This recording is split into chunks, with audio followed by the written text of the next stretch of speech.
வணக்கம். மாலை முரசு செய்திகளை விரிவாக பார்ப்பதற்கு முன் தலைப்புச் செய்திகளை பார்க்கலாம்.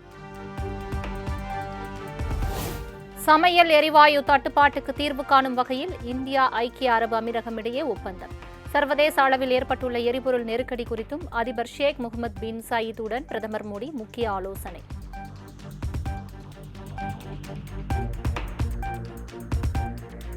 இந்தியா மற்றும் ஐக்கிய அரபு அமீரகம் இடையிலான நட்புறவு மிகவும் வலிமையான ஒன்று. ஷேக் முகமது பின் சயீதுடனான சந்திப்பு இரு நாடுகளிடையிலான வளர்ச்சிக்கு வழிவகுக்கும் என்றும் பிரதமர் மோடி நெகிழ்ச்சி பதிவு.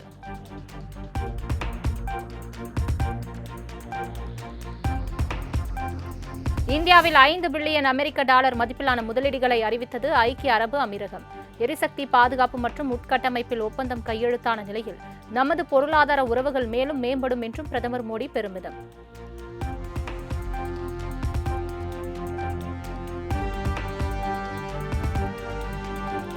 நாடு முழுவதும் பெட்ரோல் டீசல் விலை உயர்ந்ததால் வாகன ஓட்டிகள் அதிர்ச்சி. சென்னையில் பெட்ரோல் லிட்டருக்கு ₹3.15 டீசல் விலை ₹3.11 உயர்ந்த நிலையில் இன்று முதல் அமல்.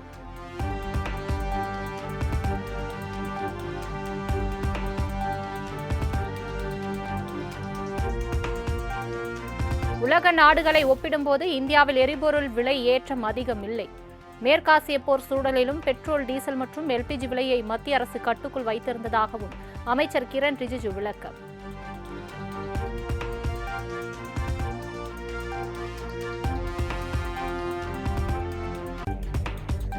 பெட்ரோல் டீசலை தொடர்ந்து சிஎன்ஜியும் விலை உயர்வு. கிலோவுக்கு ₹2 உயர்ந்து 1 கிலோ சிஎன்ஜி ₹91.50 விற்பனையாகிறது.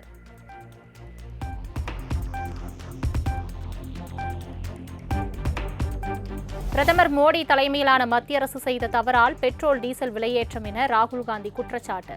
மக்கள் மீது இன்னும் என்னென்ன சுமைகள் வந்து சேருமோ எனவும் கேள்வி.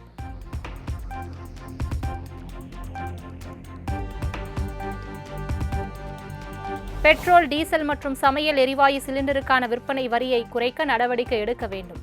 மத்திய மாநில அரசுகளுக்கு அதிமுக பொதுச் செயலாளர் எடப்பாடி பழனிசாமி வலியுறுத்தல்.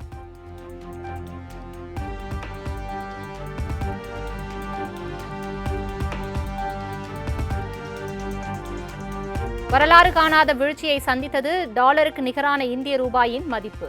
சர்வதேச சந்தையில் கச்சா எண்ணெய் விலை கடுமையாக உயர்ந்து வரும் சூழலில் ரூபாயின் மதிப்பு $96.11 வீழ்ச்சி.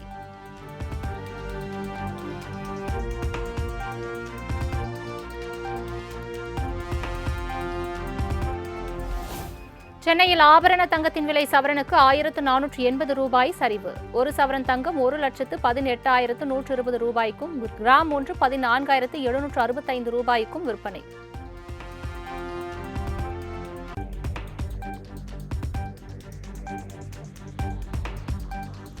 நீட் மறுதேர்வு ஜூன் 21 நடத்தப்படும் என தேசிய தேர்வு முகமை அறிவிப்பு. வினாத்தாள் கசிவு காரணமாக கடந்த 3 நடந்த நீட் தேர்வு ரத்து செய்யப்பட்ட நிலையில் மத்திய அரசு முடிவு.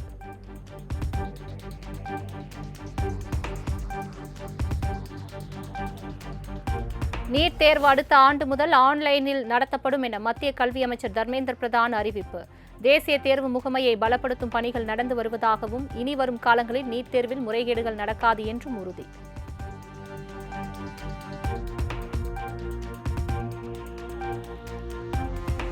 கடந்த 3 நடந்த நீட் தேர்வு ரத்து செய்யப்பட்ட நிலையில் மறு தேர்வு நடத்தும் முடிவை கைவிடுமாறு பிரதமர் மோடிக்கு மு.க. ஸ்டாலின் கடிதம். +2 மதிப்பெண்களின் அடிப்படையில் மருத்துவ படிப்புகளுக்கான இடங்களை மாநில அரசுகளை நிரப்பிக் கொள்ளும் வகையில் அவசர சட்டம் இயற்றுமாறும் கோரிக்கை.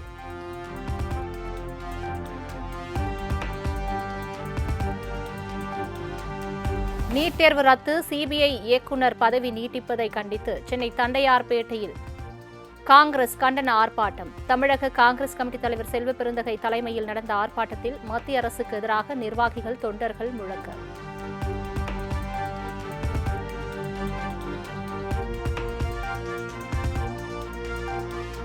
நீட் தேர்வு வினாத்தாட்கள் வசதி படைத்தவர்களுக்கு விற்பனை செய்யப்படுவதாக செல்வ பெருந்தகை குற்றச்சாட்டு.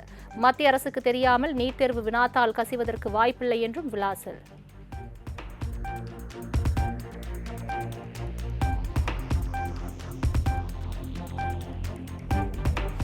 குறுவை நெல் சாகுபடி மற்றும் முக்கிய அணைகளின் நீர் இருப்பு குறித்து முதலமைச்சர் விஜய் ஆலோசனை.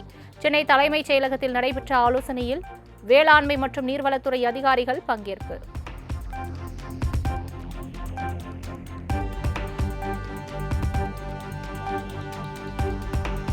பரந்தூர் விமான நிலைய திட்டத்தில் தற்போதைய நிலையை தொடர வேண்டும் என அதிகாரிகளுக்கு முதலமைச்சர் விஜய் அறிவுறுத்தியதாக தகவல்.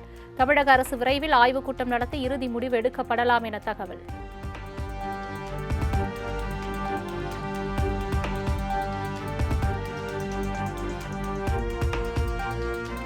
இந்திய தொழிற்கூட்டமைப்பின் தலைவர்களை சந்தித்த முதலமைச்சர் விஜய் தொழில்துறை வளர்ச்சி, முதலீட்டு ஊக்குவிப்பு மற்றும் கொள்கை ரீதியிலான பங்களிப்பு குறித்து ஆலோசனை நடத்தியதாக தகவல்.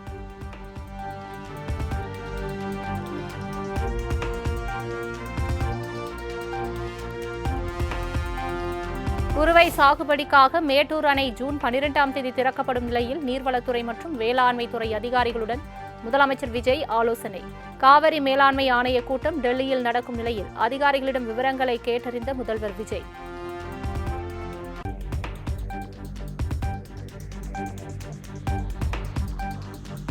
முதலமைச்சர் விஜயை சந்தித்த தென்னிந்திய திரைப்பட சங்கத்தின் நிர்வாகிகள் நடிகர் சங்க கட்டட விவகாரம் உள்ளிட்டவை தொடர்பாக பேசியதாக தகவல்.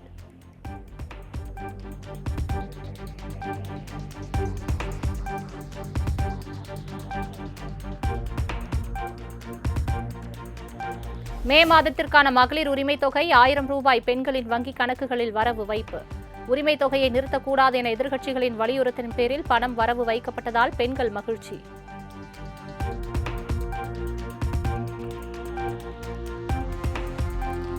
தமிழக வெற்றிக் கழகம் ஆட்சி அமைக்க விடாமல் திமுக, அதிமுக கூட்டணி அமைத்து ஆட்சி அமைக்க 100% முயற்சித்தார்கள். அமைச்சர் CTR நிர்மல்குமார் குற்றச்சாட்டு.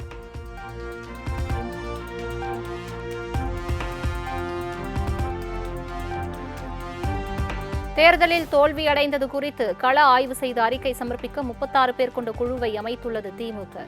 தொகுதி வாரியாக சுற்றுப்பயணம் மேற்கொண்டு தயார் செய்யும் அறிக்கையை ஜூன் 5ஆம் தேதிக்குள் சமர்ப்பிக்குமாறு திமுக தலைமை உத்தரவு.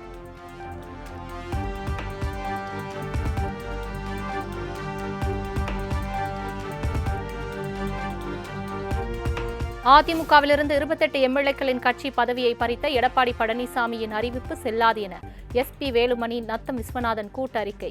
சுய லாபத்திற்காகவும் பதவி வெறிக்காகவும் அதிமுக எனும் எஃகு கோட்டை ஒரு சிலரால் அசைத்து பார்க்கப்படுவதாகவும் குற்றச்சாட்டு.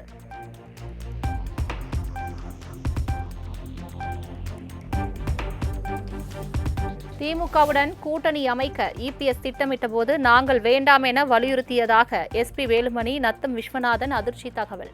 துரோகத்தின் பக்கம் நிற்க கால் கூசியதால் தற்போது ஓரணியில் நிற்பதாகவும் தெரிவிப்பு.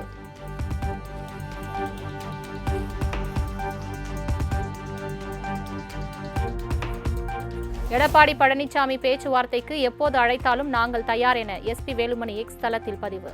எப்போதும் போல போங்க போங்க என விரட்டியடிக்காமல் வாங்க வாங்க என ஒரு முறை அழைத்து பாருங்கள், எல்லாமே மாறும் என்றும் பதிவு.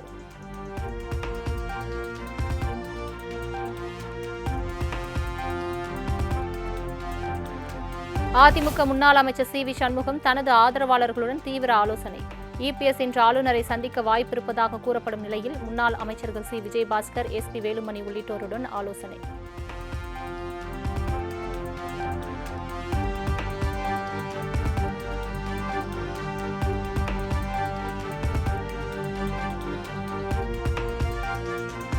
சட்டப்பேரவையில் இருக்கையை முடிவு செய்வது தொடர்பாக சபாநாயகருடன் ஆலோசனை மேற்கொண்டோம். சபாநாயகர் JCD பிரபாகர் உடனான சந்திப்பு குறித்து CV சண்முகம் விளக்கம்.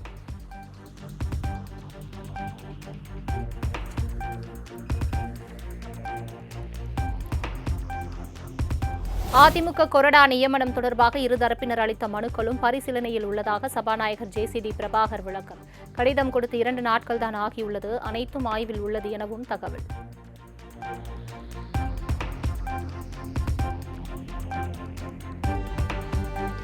வேறு வழியின்றி தாவேக ஆட்சிக்கு ஆதரவு அளித்ததாக அதிமுக முன்னாள் அமைச்சர் KC வீரமணி பேட்டி. திமுகவுடன் கூட்டணி என நெருப்பில் குதிக்க சொன்னார் எடப்பாடி பழனிசாமி என குற்றச்சாட்டு.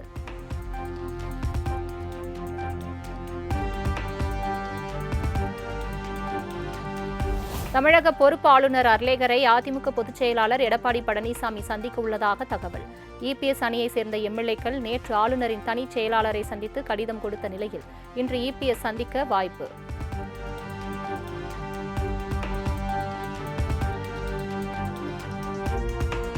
அதிமுக பொதுச் செயலாளரான எடப்பாடி பழனிசாமிக்கே கட்சியின் கொறடாவை நியமிக்கும் அதிகாரம் உள்ளதாக விசிக எம்பி ரவிக்குமார் கருத்து.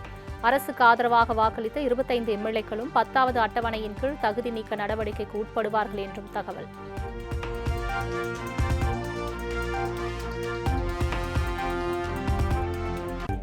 முன்னாள் பிரதமர் நரசிம்மராவ் மற்றும் பூட்டா சிங் ஆகியோர் மீது வழக்கு பதிவு செய்ததைப் போல முதலமைச்சர் விஜய் மீதும் சிபிஐ வழக்கு பதிவு செய்ய வாய்ப்பு. குதிரை பேரம் மூலம் நம்பிக்கை வாக்கெடுப்பு நடத்தியதாக குற்றம் சாட்டப்படும் நிலையில் இப்படியொரு நடவடிக்கை எடுக்கலாம் என அதிமுக எம்பி இன்பதுரை அதிர்ச்சி தகவல்.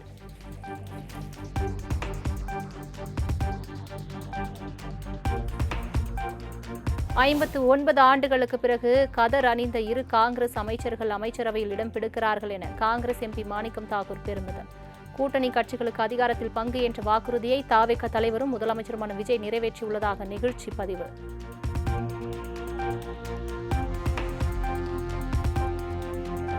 தேர்தலில் தோல்வியடைந்ததை ஜீரணிக்க முடியாமல் நீதிமன்றத்தை நாடியிருப்பதாக முன்னாள் அமைச்சர் பெரிய கருப்பன் மீது 1 ஓட்டு வித்தியாசத்தில் வெற்றி பெற்ற தாவேக எம்எல்ஏ சீனிவாச சேதுபதி விமர்சனம். நம்பிக்கை வாக்கெடுப்பில் திமுக கலந்து கொள்ளாதது தாவேகாவுக்கு எந்த பிரச்சனையும் இல்லை எனவும் கருத்து.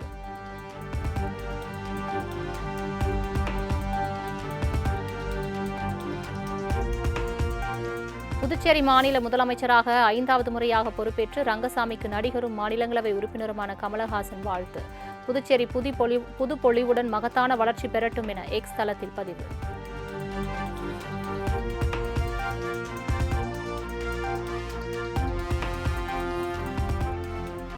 சென்னை திருவொற்றியூரில் சட்டவிரோத மது விற்பனையில் ஈடுபட்ட திமுக பிரமுகர் உள்ளிட்ட 3 பேர் கைது. விற்பனை தொடர்பான வீடியோ ஆதாரத்தை கொண்டு குற்றப்பிரிவு ஆய்வாளர் மோகன்தாஸ் என்பவரையும் பணியிடை நீக்கம் செய்து சென்னை காவல் ஆணையர் உத்தரவு.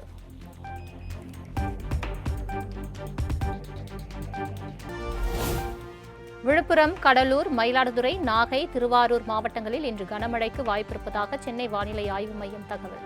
விழுப்புரம், கடலூர், மயிலாடுதுறை, தேனி ஆகிய 4 மாவட்டங்களில் நாளை கனமழைக்கு வாய்ப்பு.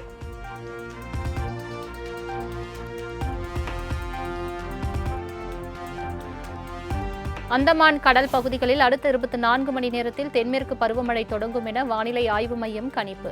வழக்கத்தை விட 1 வாரத்திற்கு முன்பே தென்மேற்கு பருவமழை தொடங்குவதால் பொதுமக்கள் எச்சரிக்கையுடன் இருக்க அறிவுறுத்தல்.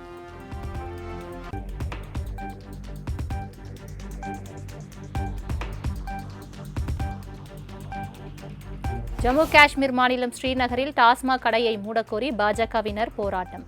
கைகளில் பதாகைகளுடன் போராட்டத்தில் ஈடுபட்டவர்களுக்கும் போலீசாருக்கும் இடையே தள்ளுமுள்ளு ஏற்பட்டதால் பரபரப்பு.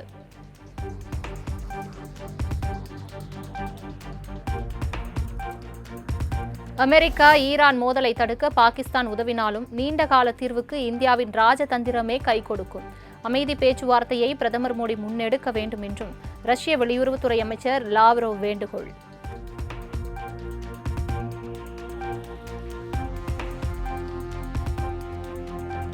தங்கள் மீதான ஆக்கிரமிப்பு நடவடிக்கைகள் முற்றிலுமாக முடிவுக்கு வரும்போது ஹோர்முஸ் நீரிணை இயல்பு நிலைக்கு திரும்பும். உலக நாடுகளின் கப்பல்கள் பாதுகாப்புடன் கடந்து செல்ல உரிய நடவடிக்கை மேற்கொள்ளப்பட்டு வருவதாகவும் ஈரான் வெளியுறவுத்துறை அமைச்சர் அபாஸ் அராக்ஷி திட்டவட்டம்.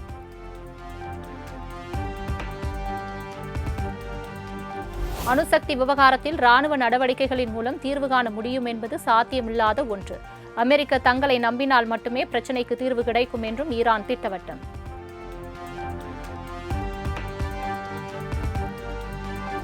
சீனாவில் குளோனிங் முறையில் உருவாக்கப்பட்ட 6 ஆட்டுக்குட்டிகள் வழக்கத்தை விட அதிகமாக பால் தரும் என கூறும் விஞ்ஞானிகள்.